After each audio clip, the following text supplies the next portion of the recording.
जय श्री कृष्ण, राधे राधे दोस्तों। स्वागत है आपका एक बार फिर से हमारे इस चैनल पर। दोस्तों, दिवाली के दिन सुबह उठकर घर का दरवाजा खोलते वक्त कर देना ये छोटा सा उपाय बन जाएंगे आप करोड़पति, कोई भी नहीं रोक पाएगा आपको। दोस्तों, ये बात सुनने में आपको जरूर अजीब लग रही होगी, परंतु ये बात बिल्कुल सच है, क्योंकि अगर हमारे धर्मशास्त्र में देखा जाए तो दरवाजा खोलते वक्त कुछ ऐसे नियम बताए गए हैं जिसको अगर आप अपने रोजमर्रा की जिंदगी में अपना चालू कर दे तो यकीन मानिए दोस्तों, करोड़पति बनने से आपको कोई भी नहीं रोक पाएगा। देखिए, घर का जो प्रवेश द्वार होता है, हमारे धर्मशास्त्र में इसका बहुत ही महत्व बताया गया है। घर में मुख्य दरवाजे से ही सबका आगमन भी होता है। वास्तुशास्त्र के हिसाब से घर का जो मुख्य दरवाजा होता है, अगर वो सही स्थिति में होता है तो दोस्तों, ना केवल इससे आपके जीवन में सकारात्मकता आती है, बल्कि आपके घर में सुख शांति भी हमेशा बनी रहती है, क्योंकि घर में किसी का भी जो प्रवेश होता है वो मुख्य दरवाजे होता है। अगर हमारे घर में धन की बढ़ोतरी होती है तो इसमें घर के प्रवेश द्वार का बहुत ही अहम रोल होता है।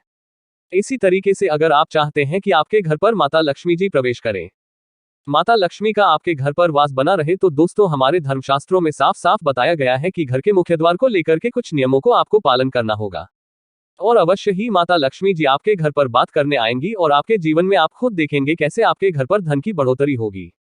दोस्तों, अगर मान लीजिए आप अपने जीवन में बहुत परेशान है, आप मेहनत करते हैं, परिश्रम करते हैं, परंतु आपको उसका फल नहीं मिल पाता है, आपके घर में रोज गृह क्लेश बढ़ता हुआ चला आ रहा है, आप इस चीज को लेकर के बहुत ज्यादा परेशान हैं, यहाँ तक कि आप ये तक देख रहे हैं कि जो घर के जितने भी मेंबर हैं, जितने भी सदस्य हैं, वो आप एक दूसरे को देखना पसंद नहीं करते हैं।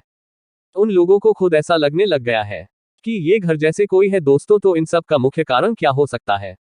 दोस्तों, यकीन मानिए, इन सब का मुख्य कारण आपके घर का मुख्य द्वार हो सकता है, क्योंकि जो मुख्य द्वार होता है वो आपके घर में जहां पर एक तरफ सुख शांति ला सकता है, वहीं दूसरी तरफ आपके घर में गृह क्लेश और दरिद्रता का वास भी ला सकता है। इसीलिए घर के मुख्य द्वार को लेकर के कुछ ऐसे हमारे धर्मशास्त्र में नियम बताए गए हैं, जिसका अगर आप पालन रोजमर्रा की जिंदगी में करना शुरू कर दें सही तरीके से, तो ना केवल आपके जीवन में धन, दौलत, सुख, समृद्धि की वृद्धि होगी, बल्कि अगर आप इन नियमों का पालन नहीं करते हैं और जाने अनजाने कुछ ऐसी आप गलतियां कर रही है जो आपको नहीं करनी चाहिए, तो यकीन मानिए दोस्तों, दरिद्रता पूरे जीवन आपका पीछा नहीं छोड़ेगी। आपके घर में प्रतिदिन गृह क्लेश होता ही रहेगा, आपके घर के लोग हमेशा बीमार पड़े रहेंगे। इसीलिए दोस्तों, आज के इस वीडियो को भगा भगा करके मत देखिएगा। ये 5 मिनट का वीडियो है जिसमें आपको हम उन नियमों के बारे में बताने जा रहे हैं जो घर के मुख्य द्वार से जुड़े हुए नियम है, और घर का मुख्य द्वार है किसी के घर में होता है। इसीलिए ये वीडियो न केवल आपके लिए बल्कि आपके पूरे परिवार के लिए बहुत ही फायदेमंद साबित हो सकता है, क्योंकि आज आपको हम बताएंगे कि घर के मुख्य द्वार से जुड़े हुए वह कौन से ऐसे छोटे नियम हैं जो न केवल आपको बल्कि आपके घर की महिलाओं को भी अवश्य ही करना चाहिए। अगर घर की महिलाएं यह नियम का पालन करती है तो न केवल माता लक्ष्मी जी का बल्कि भगवान विष्णु जी की कृपा आपको मिलेंगी और आपके जीवन में धन और धान्य की कमी नहीं होगी।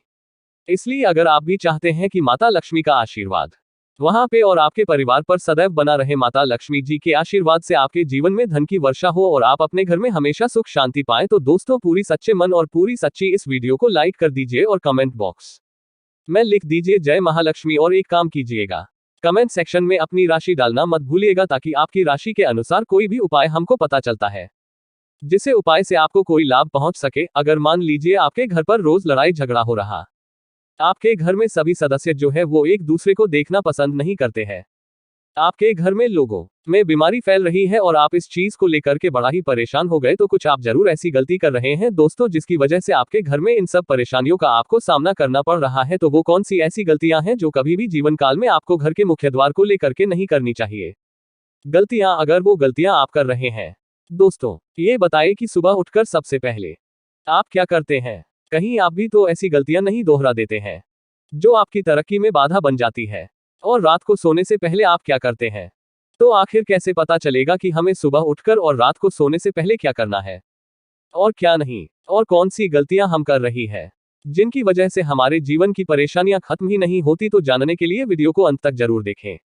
दोस्तों, अक्सर ऐसा होता है कि हम अपने जीवन में बहुत अच्छे कर्म तो करते हैं, लेकिन उनके हिसाब से हमारे जीवन में सुख और शांति नहीं मिलती, क्योंकि कहीं ना कहीं हमसे ऐसी गलतियां हो जाती है जिनके परिणाम हमें भुगतने ही पड़ते हैं।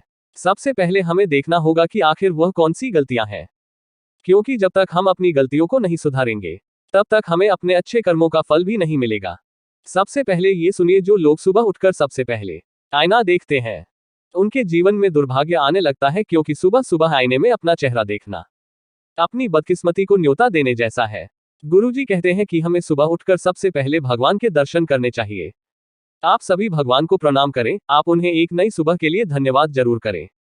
इसके अलावा जो लोग सुबह उठते ही बासी मुंह से खाना खा लेते हैं और सुबह होते ही चाय पीते हैं, ऐसे लोगों की किस्मत को स्वयं भगवान भी नहीं बदल सकते, क्योंकि सुबह सुबह शौचालय से आने के बाद हमारा शरीर शुद्ध हो जाता है और बिना नहाए भोजन करने से माता अन्नपूर्णा रुष्ट हो जाती है। इससे माता लक्ष्मी भी नाराज होती है।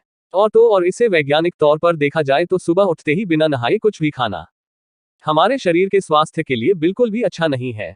इसे आप कई तरह की बीमारियों को न्योता देंगे। इसके अलावा जो लोग सूरज निकलने के बाद तक बिस्तर में सोते रहते हैं, ऐसे लोगों का भाग्य उनका साथ नहीं देता, क्योंकि अगर आप देर से उठेंगे तो भी सूर्यदेव अपने समय पर निकलेगा। तो कहने का तात्पर्य है कि अगर आपने समय गंवा दिया तो समय लौटकर तो नहीं आएगा। कोशिश करें ब्रह्म मुहूर्त में उठें इन और उठकर भगवान का भजन जरूर करें। इसी के साथ जो लोग सुबह उठने के बाद स्नान नहीं करते, साफ सुथरे कपड़े नहीं पहनते, तो ऐसे लोगों के जीवन में दुर्भाग्य आता है, क्योंकि माता लक्ष्मी वहीं पर अपनी कृपा बरसाती है जहां पर साफ सफाई और स्वच्छता होती है। माता लक्ष्मी को स्वच्छता बहुत प्रिय है। तो अगर आप माता लक्ष्मी की कृपा चाहते हैं तो सुबह उठकर सबसे पहले नित्य कर्म से निवृत्त होकर स्नान जरूर करें और अपने घर की साफ सफाई करें। इसके साथ ही जो लोग सुबह उठने के बाद अपने घर में झाड़ू नहीं लगाते और पिछले हजारों कचरे को नहीं फेंकते, ऐसे लोगों के घर में भी दरिद्रता हमेशा निवास करती है। वहां पर भी माता लक्ष्मी अपनी कृपा नहीं करती। कोशिश करें सुबह उठने के बाद अपने घर की साफ सफाई करें और सारे कचरे को बाहर फेंकें। और दोस्तों, आपको ये भी बता दें कि वह कौन से काम है जो हर रोज सुबह जरूर करने चाहिए। दोस्तों, हर रोज सुबह उठकर नित्य कर्मों से निवृत्त होकर स्नान आदि करके अपने से बड़ों का चरण स्पर्श जरूर करना चाहिए। जिस घर में अपने से बड़ों का आदर सम्मान होता है, उस घर में भगवान निवास करते हैं। दोस्तों, इसके अलावा आपको अपने घर का देहरी पूजन जरूर करना चाहिए। हर रोज सुबह उठकर अपने घर की देहरी गाय के गोबर से लीपकर रोली से स्वस्तिक बनाकर उसके ऊपर दीपक जलाकर रखें। ऐसा करने से आप सौभाग्य को न्योता देंगे। वही आपको सुबह उठते ही सबसे पहले धरती माता को छूकर उनका आशीर्वाद लेना है, अभी बिस्तर से उतरना है। दोस्तों, गुरुजी कहते हैं कि हर किसी को अपने घर में तुलसी का पौधा जरूर लगाना चाहिए, उसकी सेवा भी जरूर करनी चाहिए। तुलसी की सेवा दो तरह से की जाती है, एक तो जल सेवा, दूसरी मंजरी सेवा। तो रोजाना तुलसी में जल जरूर अर्पित करें और केवल रविवार और एकादशी वाले दिन तुलसी में जल नहीं देना चाहिए। वहीं तुलसी में जो मंजरी आती है वह तुलसी को कष्ट देती है। जब जब तुलसी पर मंजरियां ये आपको उसे उतार देना है। अब आपको ये भी बता देते हैं कि रात को सोते समय कौन से काम करने हैं और कौन सी चीजें खानी है, जिससे खुद माता लक्ष्मी आप पर अपनी कृपा करे। तो दोस्तों, रात को सोते समय सबसे पहले तो आप भगवान का स्मरण करके सोएं और उन्हें धन्यवाद जरूर करें, क्योंकि उन्होंने आपको रहने के लिए घर, खाने के लिए भोजन और इतना सुंदर जीवन दिया है। इसी के साथ हर रोज सोते समय आपको एक गिलास दूध लेना है और दूध के साथ थोड़ा सा गुड़ जरूर खाना है। दोस्तों, दूध को भगवान शिव जी और विष्णु जी का आशीर्वाद प्रदान है। अगर आप रोजाना रात को दूध पीकर सोते हैं तो आपको बुरे सपने नहीं आते हैं और आप चैन की नींद सो पाते हैं। वही अगर आप इसे वैज्ञानिक तौर पर देखेंगे तो यहाँ आपके पाचन तंत्र को मजबूत बनाता है। और अगर दूध के साथ गुड़ का सेवन किया जाता है तो यह do you wish to movie हाथों की सफाई करता है। और जब आपका तन पवित्र होगा तो आपका मन खुद ब खुद पवित्र हो जाएगा और अब ज्यादा अच्छे से अपने काम को कर पाएंगे और भगवान की भक्ति में अपना मन लगा पाएंगे। दोस्तों, ब्रह्म मुहूर्त में उठने से ब्रह्मांड की सकारात्मक ऊर्जा को आप ज्यादा से ज्यादा महसूस कर पाएंगे और आपके पास और उससे कहीं ज्यादा समय भी होगा। इसे आप अपनी तरक्की में ज्यादा से ज्यादा इस्तेमाल कर सकते हैं। इसी के साथ हर रोज सोने से पहले अपने मन के भावों को शुद्ध करें। गुरु जी का कहना है कि आप सोते समय भी अपना समय भगवान की पूजा अर्चना में लगा सकते हैं। आपको बस एक आसान सा तरीका अपनाना है। हर रोज सोने से पहले आप भगवान का स्मरण जरूर करें और जिस तकिए पर आप सोते हैं उस तकिए को भगवान की गोद मानिए। अगर आप अपने भाव से पत्थर को ईश्वर मान सकते हैं तो एक तकिए को ईश्वर की गोद क्यों नहीं मान सकते। तो अगर आप सोने से पहले ईश्वर का ध्यान करके सोते हैं तो आप जितनी देर तक सोएंगे वह सभी समय आपकी भक्ति में जुड़े जाएंगे। अगर आप तरक्की करना चाहते हैं, अपने जीवन में आगे बढ़ना चाहते हैं, तो इसका प्रयास आपको आज से ही शुरू करना चाहिए और रात को सोने से पहले अपने इष्ट देव का ध्यान करके सोना है। तो दोस्तों, अगर आपको गुरु जी की यह बातें अच्छी लगी हो तो वीडियो को लाइक कीजिए और कमेंट में जय श्री राम जय श्रीमन नारायण जरूर लिखें। तो मिलते हैं अगले वीडियो में, और चैनल को सब्सक्राइब करना ना भूले ताकि आपको गुरु के द्वारा दी गई जानकारी समय समय पर मिलती रहे। धन्यवाद।